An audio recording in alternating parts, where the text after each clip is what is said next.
예. 안녕하세요. 고성 김진영입니다.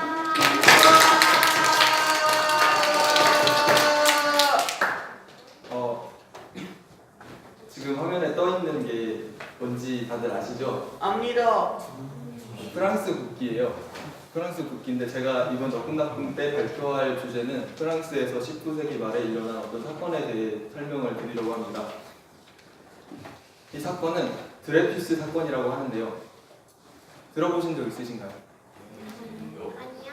들어봤어요. 다행입니다. 네, 제가 지금부터 설명을 드릴 건데요. 여러분 상식에 큰 도움이 될 수도 있으니 이해를 하려고 노력하면서 주의 깊게 들어주시길 바랍니다.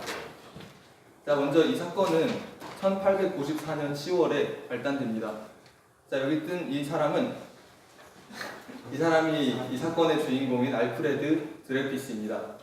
이 사람은 유대인이고요. 이 사람은 독일과 프랑스가 사이가 안 좋을 시절에 프랑스의 포병 대위로 근무하는 사람이었습니다.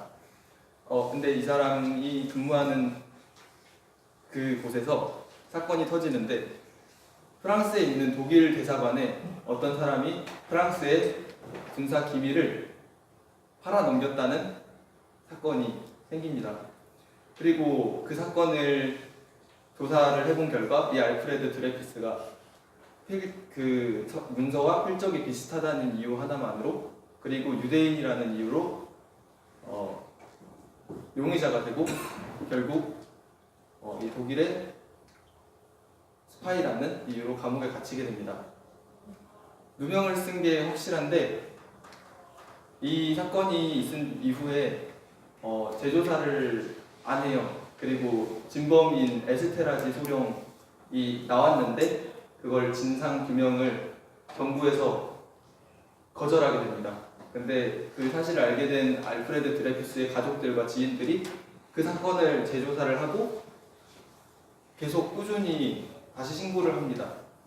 이 사람이 알프레드 드레피스가 아니라 에스테라지 소령인데요. 이 사람을 이렇게 계속 지목을 하는데 계속 거부를 하고 결국은 형식적인 신문과 심판 이후에 무죄 선고를 내립니다.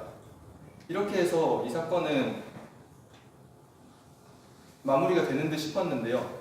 이 직후에 프랑스의 소설가인 에밀 졸라라는 소설가가 있는데 이 사람이 이 사건에 대해서 논설문을 쓰게 됩니다. 그 이름은 나는 고발한다이고요. 이 사건에 대하여 이 에밀 졸라라는 소설가는 군부와 정부를 신랄하게 비판하며 공박하는 논설문을 쓰게 되고 그 논설문은 결국 1898년 1월 13일 프랑스의 신문인 오롤지에 올라가 발표되게 됩니다.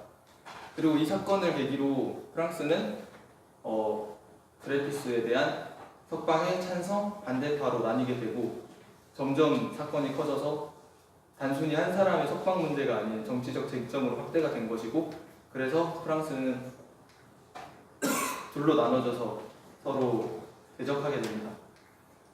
한 파는 드레피스파 그리고 재심을 찬성하는 재심파이고요.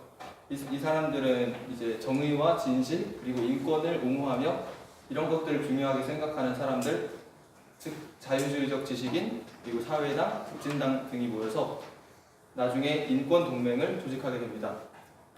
그리고 반대쪽 파에는 반드레피스파, 반재심파고요. 군의 명예와 국가의 질서를 중요시하는 국수주의파, 교회, 군부가 모여서 나중에 프랑스 조국 동맹을 결성하게 됩니다. 이렇게 좌우로 나뉘어서 논쟁을 하다가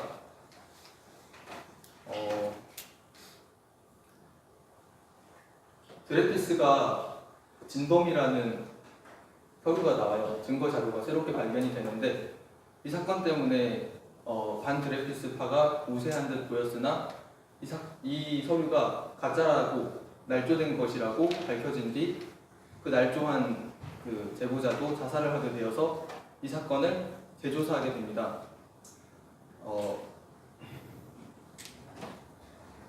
이 사건을 재조사하게 되고요.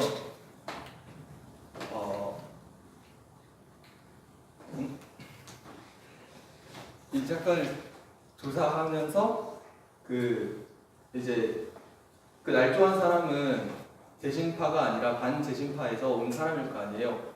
그래서 일단 반재심파에 대한 국민들의 이미지는 하락하게 되었고, 그 와중에 발데크 루소 내각이라는 그 공화정 옹호를 내세운 반드레피스파에 대항하는 내각이 성립되게 됩니다. 그래서 상황은 재심파에게 유리한 상황으로 점점 흘러가게 되었고요.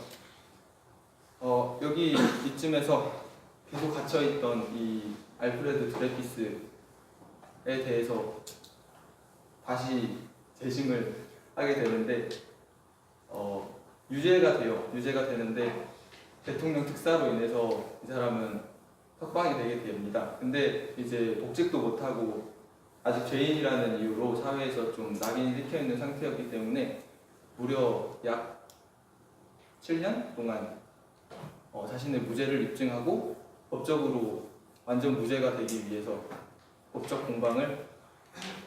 투쟁을 계속 하게 되고, 1906년에 결국 이 사람은 최고 재판부로부터 완전 무죄 판결을 받게 되고 복직 후 승진까지 하게 되었습니다. 사건에 대해서 이해가 되셨나요? 네.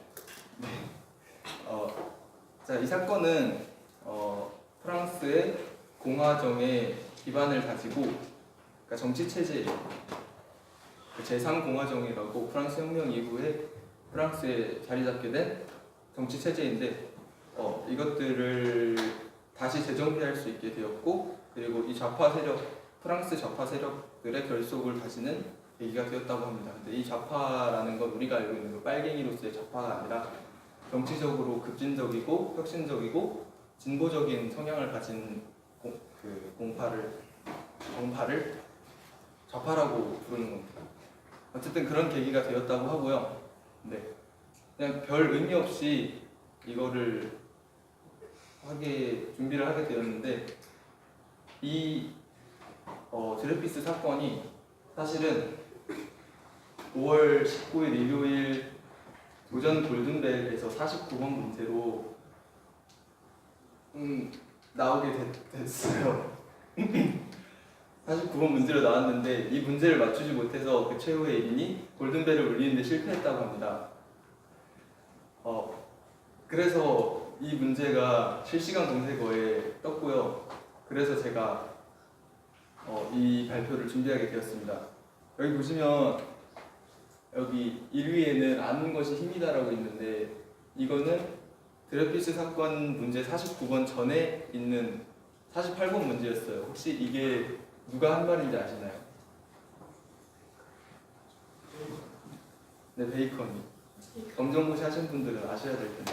네, 그렇습니다. 베이컨이 한 말인데, 어쨌든 이런 것들을 보면서 여러분도 여기 예를 들면 여기 이런 거나 이런 거 찾아보지 마시고 여기 좀 흥미로운 사건들이나 그런 것들을 보시고 상식을 넓혀가시는 계기가 되었으면 좋겠다고 생각하면서 이 발표를 준비하게 되었습니다. 들어주셔서 감사하고요. 많이 부족했지만 네, 여기서 발표를 마치겠습니다.